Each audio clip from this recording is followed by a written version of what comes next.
Hey guys, and welcome back to my channel. So today I want to go into what one of my viewers had left for a comment about the extreme medical costs if you get into an accident in the Philippines.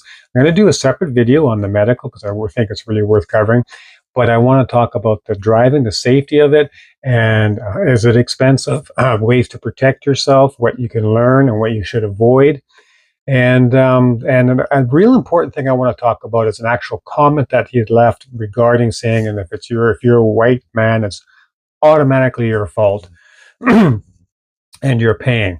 I want to delve into that topic. I want to share some stories. So if you're really curious and serious about driving in the Philippines, I recommend you watch the whole video because I've got some pretty interesting stories to share with you that are real and that have happened. So I'm just going to do a quick introduction and we'll get right into it. Pack your bags, let's hit the road. In the Philippines where adventures unfold. With Brian's life compass, we'll on our way. Guiding true, traveling just me and you. Join the journey, it's adventure time. Okay, guys, for driving in the Philippines, let me make this really clear. I run my own scooter. I've owned my own scooter there for many years. But I have experience on street bikes and dirt bikes for a long, many years prior to going to the Philippines. I want to make that really clear because one of the things I think you should seriously avoid is if you are even hesitant or not comfortable on a scooter or in a two-wheel vehicle, don't entertain driving until you get past that. Learn it, be in a safe area. That's key number one, okay? And also keep in mind the rules and regulations of what the actual driving portion of it is. They are there, but they're very rarely enforced. Now, I haven't driven through Cebu, for example, but there I hear it's pretty strict, which would be a good thing. They actually enforce everything. But in most places in the Philippines, especially the back roads, it's just like they'll pass wherever it is chaotic in that respect. So it's something to be really aware of. Again, if you're not comfortable with it or don't have experience, I don't recommend driving, especially a two-wheel vehicle, okay? Now, the expense part of it, I actually find for repairs on vehicles and stuff like that, extremely low in comparison to anywhere else. Like, minor fender bender on a newer vehicle, maybe 6,000 to 7,000 pesos, 100 some odd bucks to do, a custom paint job on my whole bike. I looked into it just for something to do there, and it was like 10,000 pesos, $250. So that's not the issue. The real issue is safety and if you're going to get hurt. Now, you can buy special insurance. It's extended insurance. Okay. Now, when you do your smoke test, you have liability insurance, but it only covers you up to 100 pesos. It will not cover anything on the vehicle. So on the scooter, for example, I can buy a year's worth of insurance, completely peace of mind for around 6,000 pesos, somewhere around there. And that's everything. So that's a full coverage, and it's very high limit. I forget what it was, but it's definitely a good peace of mind. What I want to touch base on though with is that particular comment about, if you're a white man, it's going to be your fault. And I think overall that's a very easy statement to make because everybody just assumes they're going to be after the money and so on and so forth.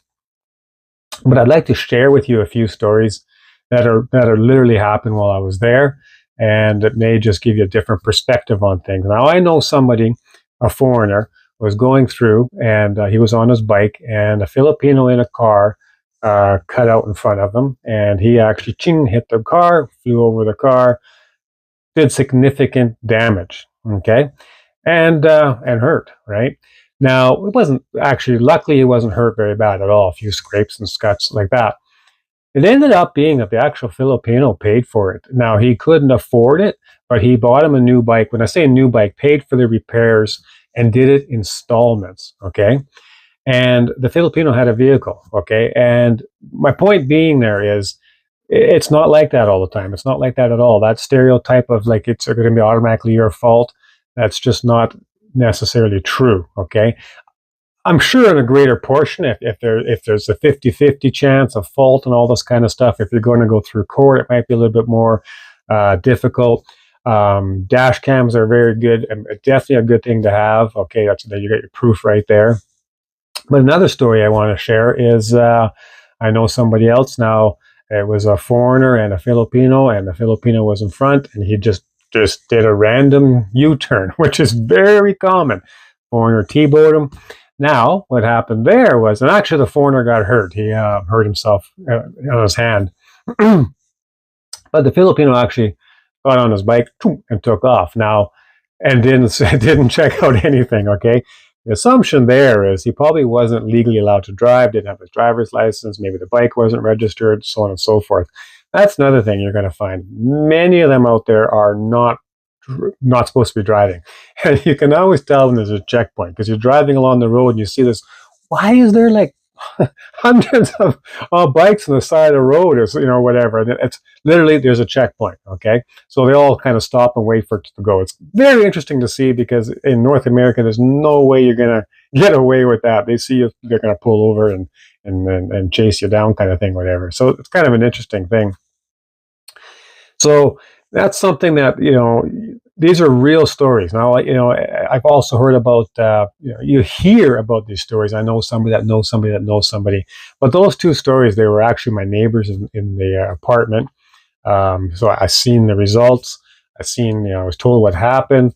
And these are real things. And that means basically what I'm trying to say is it's a bad attitude putting yourself into that scenario that you're always thinking you're going to be at fault. It's good to be cautious and be aware, but it's not necessarily you're going to be at fault right off the bat. I just want to kind of clear that up because I think it's important on a greater scheme of things. It's about how you perceive everything while you're in the Philippines, how you live your life while you're there.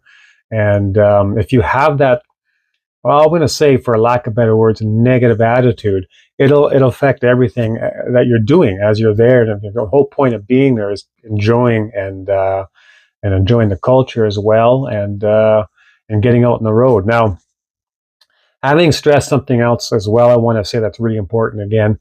There is no driving laws in the sense of that you have to take a driving test to pass in physical driving. You have to take a written test only. I don't know if they're going to be changing that, but you have to be aware of these things because a lot of them, even if they got their legit driver's license, they don't really have that experience or hands-on of driving. And there's a lot of little quirks that are just I'm not used to. And once you start seeing the pattern, you be aware of it. So, for example, tricycle drivers, you never want to be too close behind them because they'll just, wherever there's money to turn and pick up a passenger or drop off a passenger, they're going to do that on a very short notice. So that's a very easy way to get yourself into an accident. Intersections, a lot of them don't have proper stop signs or lights or anything. They all just kind of mingle in, so it's a little bit chaotic or extremely chaotic and sometimes.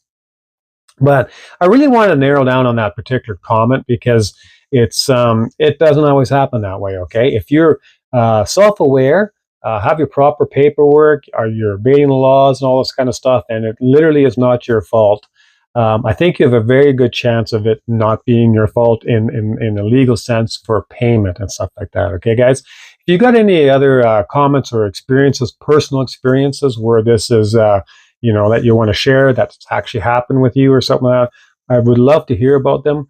Correct me where I'm wrong or where I'm right.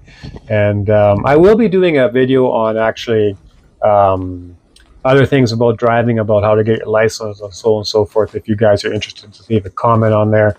But I just wanted to make a real quick video about this because I just felt it kind of necessary not to be always listening to that kind of stereotype comments because they're a little bit negative and there is some weight to it, but overall it's not quite like that at all. Anyway, thanks guys for watching, and I appreciate you hanging around, and everybody take care and have a great day.